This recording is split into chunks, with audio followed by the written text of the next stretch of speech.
Dan ya, Steve pun mengalami cedera parah saat Tommy menikam lehernya menggunakan pecahan botol, sehingga ia pun segera dilarikan ke rumah sakit dengan Shannon yang tentu saja dibuat panik, marah, dan memukuli Dunham atas apa yang telah terjadi pada kakaknya.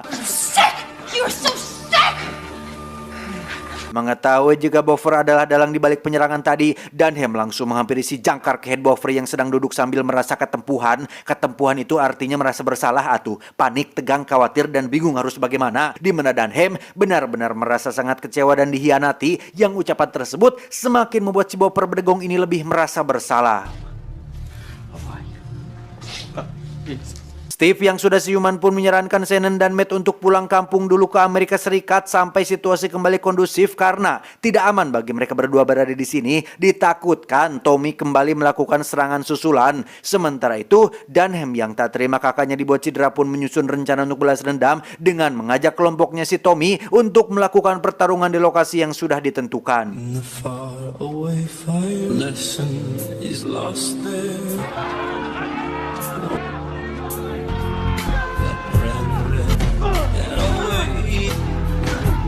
Tawuran pun berlangsung sengit dan menegangkan dengan tetap mematuhi aturan untuk tidak menggunakan barang atau senjata tajam karena pada dasarnya mereka, para hooligans, hanya bermaksud untuk saling menyakiti dan menciderai lawannya tanpa ada niatan untuk menghilangkan nyawa, dan yang paling terpenting, tahu tempat. Tidak tawuran di tempat umum, merusak fasilitas, mengganggu lalu lintas seperti bocah-bocah norak tak tahu diri layaknya para jagoan di negara Wakanda yang sok-sokan gelut bawa parang tengah jalan. Cuy, mereka para hooligans masih punya etika untuk membrutal dalam batas-batas dan koridor tertentu.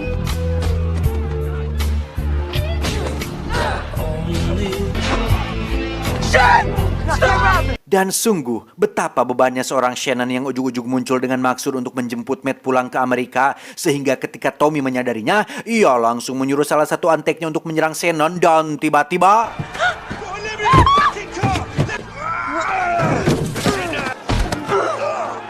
Saat Matt dan Boffer sedang sibuk menghajar si antek itulah, Tommy pun berjalan ke arah mobil Shannon untuk melakukannya dengan tangannya sendiri, di mana Dunham yang melihat kakak iparnya sedang terancam pun langsung mencegah hal itu dengan mengalihkan perhatian Tommy dengan cara memancing emosinya, mengatakan bahwa putranya mati oleh karena kelalaian Tommy sendiri yang tidak bisa melindunginya seperti seorang pria sejati, sehingga ketika almarhum putranya disebut-sebut, Tommy yang dikenal brutal pun menjadi sangat tidak terkendali hingga dia memukuli Dunham dengan penuh amarah dan...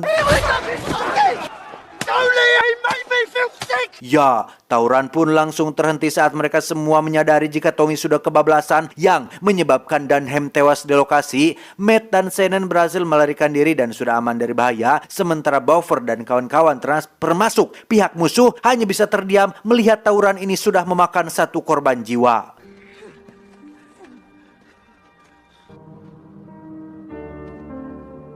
Beberapa waktu berlalu setelah kepulangan Matt ke Amerika, ia pun mendatangi si Jeremy, teman sekamarnya yang kini sudah menjadi pekerja kantoran dan jabatan yang lumayan berkat bantuan ayah pejabatnya, di mana Matt datang untuk menagih janji Jeremy yang katanya akan membantunya masuk kembali ke universitas. Tapi nampaknya Jeremy tidak benar-benar peduli pada akan ucapannya, sehingga Matt yang kini sudah bernyali pun langsung mendorongnya dan mengacungkan kepalan tangannya yang membuat si Jeremy ketakutan dibuatnya.